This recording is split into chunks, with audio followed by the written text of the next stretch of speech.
ಒಳ್ಳೆ ಕಾಫಿನ ಸವಿತಾ ನಾನು ಕೆಫಿಟೇರಿಯಲ್ಲಿ ಸಮಯ ಕಳೆದು ನನ್ನ ಡೆಸ್ಕ್ ಕಡೆ ನಾನು ಕೆಲಸ ಮಾಡಲಿಕ್ಕೆ ಅಂತ ಹೊರಟೇ ಬಿಟ್ಟೆ. ಫೈನಲಿ ನಾನು ಒಂದು ವಿಂಡೋ ಸೀಟ್ ಕಡೆ ಜಾಗ ಹುಡ್ಕೊಂಡು ಕೆಲಸ ಸ್ಟಾರ್ಟ್ ಮಾಡೋದಕ್ಕೆ ಶುರು ಮಾಡಿಕೊಂಡೆ. ಕೆಲಸ ಮಾಡ್ತಾ ಸಮಯ ಹೋಗಿದ್ದೇ ಗೊತ್ತಾಗಲಿಲ್ಲ.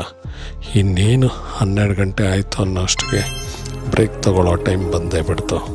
ಆಯಿತು ಅಂತ ನಾನೊಂದು ಕ್ವಿಕ್ ಬ್ರೇಕ್ ಮುಗಿಸಿ ಕೆಫಿಟೇರಿಯಾ ಕಡೆಗೆ ನನ್ನ ಹೆಂಡತಿ ನೋಡಿಕೊಂಡು ಹೊರಟೇ ಬಿಟ್ಟೆ.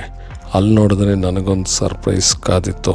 ಅವಳ ಎಕ್ಸ್ಪ್ರೆಷನ್ ನೋಡಿ ನನಗೇನೋ ಆಗಿದೆ ಅಂತ ಅಂದ್ಕೊಂಡು ನಿಧಾನಕ್ಕೆ ಊಟ ಮಾಡ್ಕೊಂಡು ನಂತರ ವಿಚಾರಿಸೋಣ ಅಂತ ನಾವಿಬ್ಬರೂ ಊಟಕ್ಕೋಸ್ಕರ ಹೊರಟು ಊಟ ಮಾಡೋದಕ್ಕೆ ಸ್ಟಾರ್ಟ್ ಮಾಡಿದ್ವಿ. ಊಟ ಸವಿತಾ ನಾವಿಬ್ಬರು ಇನ್ನೇನು ಊಟ ಮುಗಿಸಿ ಒಂದೊಳ್ಳೆ ವಾಕ್ ಹೋಗೋಣ ಅಂತ ಹೊರಗಡೆ ನಾವಿಬ್ಬರು ಹೋಗಿದ್ದೆ. ಒಂದು ಒಳ್ಳೆ ವಾಕ್ಗೆ ಜೋಡಿ ಹಕ್ಕಿಗಳ ಥರ ನಾವು ಇಬ್ಬರು ಕ್ಯಾಂಪಸ್ ಎಲ್ಲ ಸುತ್ತಾಡಿ ಮತ್ತು ನಾವು ಹೊರಟಿದ್ದೆ ಬೇರೆ ಇನ್ನೊಂದು ಕ್ಯಾಂಪಸ್ ಕಡೆಗೆ.